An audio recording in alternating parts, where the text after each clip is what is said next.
శ్రీ మహాగణాధిపతయే నమః. ఐం మహాసరస్వత్యే నమః. శ్రీ లలితాంబికాదేవ్యే నమః. ప్రేక్షక మహాశయులకు ఈ క్రోధీనామ సంవత్సర ఉగాది పండుగ శుభాకాంక్షలు తెలియజేస్తూ ఈ 2024 క్రోధీనామ సంవత్సరం ఉగాది పండుగ నుండి ద్వాదశ రాసుల వాళ్లకు ఎలా ఉండబోతుంది, ఏమిటి ఈ సంవత్సరం అంతా కూడా ఎవరెవరి వ్యక్తిగతమైనటువంటి జాతకాలు ఏ విధంగా ఉండబోతున్నాయి, ఏమేమి పరిహారాలు చేసుకుంటే మీకు ఇంకా ఇంకా మేలు జరుగుతుంది అనేటువంటి విషయం గురించి ఇప్పుడు మనము తెలుసుకుంటూ ఉన్నాము. ఉగాది పండుగ వచ్చింది అని అనగానే అందరూ కూడా రాశి ఫలాల యొక్క మా వ్యక్తిగతమైనటువంటివి ఎలా ఉన్నాయి అని ఎదురు చూడటమే అందరికీ కూడా ఒక ఆనందము ఉంటుంది. అందుకని వాటి గురించి ఇప్పుడు నేను తెలియజేస్తున్నాను. 12 రాసుల వాళ్ళ వివరాలు ఇప్పుడు మనము తెలుసుకుందాం.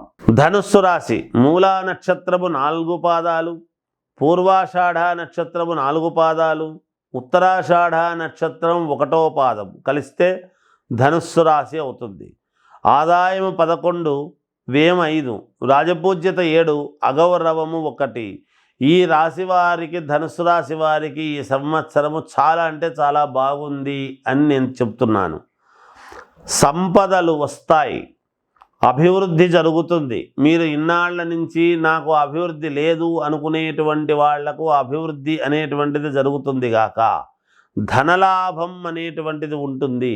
వృత్తి లాభం, ఏ ఏ వృత్తులలో పనిచేస్తున్నారో ఆయా వృత్తులలో పనిచేసేటువంటి వాళ్లకు వృత్తి లాభం. కుటుంబ సంతోషం, కుటుంబం అంతా కూడా సంతోషముగా ఉంటారు. కార్యజయం, ఏది తలపెట్టినా జయము కలుగుతుంది గాక. బుద్ధి బలం, బాగా పనిచేస్తుంది బుద్ధి. ఎన్ని కష్టాలు ఉండినా జయమే కలుగుతుంది మీకు. దూరాలోచనలు బాగా ఫలిస్తాయి. దీర్ఘకాలికమైనటువంటి ఆలోచనలు, ఉన్నతమైనటువంటి ఆలోచనలతో ఉండేటువంటి మీరు తప్పకుండా అవి ఫలించేదాని వైపుగా మార్గాలు ఉంటాయి గాక. అనూహ్యముగా కొన్ని యోగాలు అనేటువంటివి కలిసి వస్తాయి. ఆకస్మిక ధన లాభం అనేటువంటిది ఉన్నది మీకు కూడా. భూ క్రయ విక్రయాలలో జయం కలుగుతుంది. ఉద్యోగ ప్రాప్తి, ఉత్తీర్ణత ఉంటుంది. ఉద్యోగము పనిచేసేటువంటి వాళ్లకు ఉత్తీర్ణత ఉంటుంది. కొత్తగా ఉద్యోగాలు కావాలనుకునేటువంటి వాళ్లకు ఉద్యోగాలు వస్తాయి. విదేశాలకు వెళ్ళాలి అనుకునేటువంటి వాళ్లకు వెళ్ళవచ్చుగాక. దైవారాధన అనేటువంటిది ఎక్కువగా చేయడం అనేటువంటిది జరుగుతుంది. విద్యార్థులకు చాలా మంచి యోగకరముగా ఉన్నది ఈ సంవత్సరము. వ్యాపారస్తులకు చాలా యోగవంతమైనటువంటి కాలముగా చెప్పవచ్చును, మేలు జరుగుతుంది.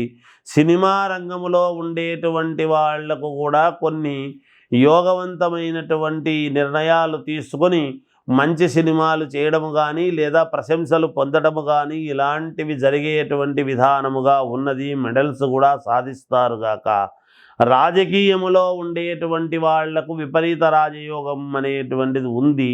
కానీ ఖచ్చితంగా రాజకీయాల్లో ఉండే వాళ్లకు పదవీ యోగం అని తెలుస్తూ ఉన్నది.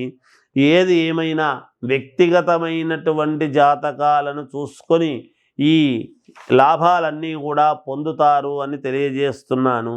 ఇంకా మెరుగైనటువంటివి సాధించాలి మేము అనుకునేటువంటి వాళ్లకు కాలభైరవుని యొక్క ఆరాధన చెయ్యండి, తప్పకుండా మీకు మేలు జరుగుతుంది.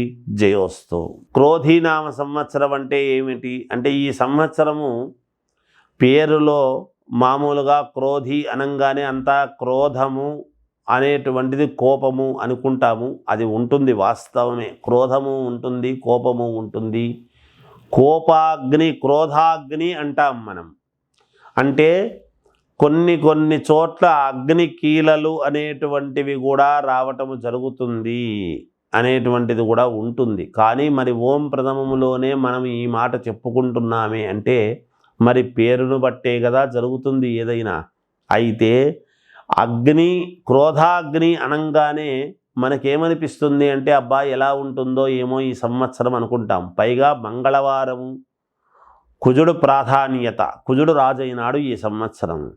మంగళవారము అనంగానే మంగళం మహత్తని, ఎప్పుడూ కూడా మంచిదే మంగళవారం. మంగళవారం ఎప్పుడూ కూడా చెడ్డది కాదు, మంగళకరమైనటువంటి రోజు మంగళవారం. కనుక ప్రజలందరికీ కూడా మేలే జరుగుతుంది గాక. అయితే క్రోధాగ్ని అని ఎందుకంటున్నాము అంటే, అక్కడక్కడ అగ్ని అనేటువంటివి కొంత కాస్త మనము అగ్ని మంటలు అనేటువంటివి జరుగుతూ ఉంటాయి. కానీ దాని వలన మన శరీరంలో కూడా అగ్ని అనేటువంటిది ఉంటుంది గాక, కోపాగ్ని క్రోధాగ్ని అని. ఈ ఎప్పుడు అంతర్మథనం అనేటువంటిది జరుగుతుంది. అంతర్మథనములో నుంచే కదా ఒక మహాద్భుతమైనటువంటిది ఆవిష్కృతం అవుతుంది. అది గమనించాలి మనం.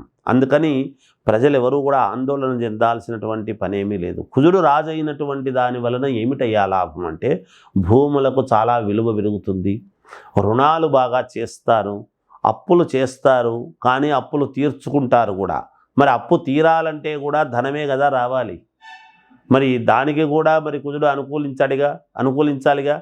కాబట్టి ఒక చోట పెద్ద అప్పు చేయటము, చిల్లర అప్పులన్నీ తీసేయడము జరుగుతుంది గాక. భూములకు విలువ చాలా పెరుగుతుంది గాక.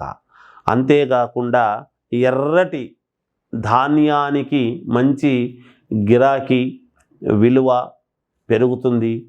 అలాగే ఈ సంవత్సరము మాంగళిక దోషాలు, కుజదోషాలు ఇవన్నీ ఉండేటువంటి వాళ్ళు విపరీతముగా పూజలు కార్యక్రమాలు చేసుకోవటం అనేటువంటిది జరుగుతుంది.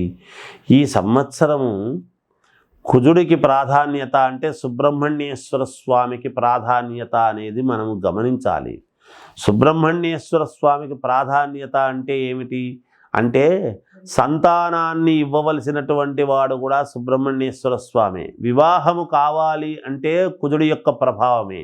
అందుకే వివాహాలు అనేటువంటివి ఇప్పుడు మామూలుగా మౌఢ్యమి అది ఉండేటువంటి దాని వలన ఇప్పుడు జరగవు, కానీ ఆగస్టు తర్వాత విపరీతమైనటువంటి పెళ్ళిళ్ళు జరుగుతాయి. సంతానము అనేటువంటిది కూడా విపరీతముగా పొందుతారుగాక. అక్కడక్కడ అకాల వర్షాలు అనేటువంటివి కురుస్తాయిగాక. అగ్నికీలలు అనేటువంటివి అక్కడక్కడ చెలరేగుతాయిగాక. ఇవన్నీ ఉంటాయి. పాముల యొక్క ఉత్పత్తి కూడా చాలా పెరుగుతుంది అనేటువంటిది కూడా ఉన్నది. ఇది ఐశ్వర్యము కొన్ని చోట్ల కొంత ఏదో ఐశ్వర్య నష్టం అనేటువంటిది కూడా ఉన్నది. సరిహద్దులలో, దేశ సరిహద్దులలో యుద్ధ వాతావరణం అనేటువంటిది కూడా ఉంటుంది. ప్రజలందరూ కూడా ఆలోచనతో కూడినటువంటి నిర్ణయాలు తీసుకుంటారు అంతర్మథనమయ్యి.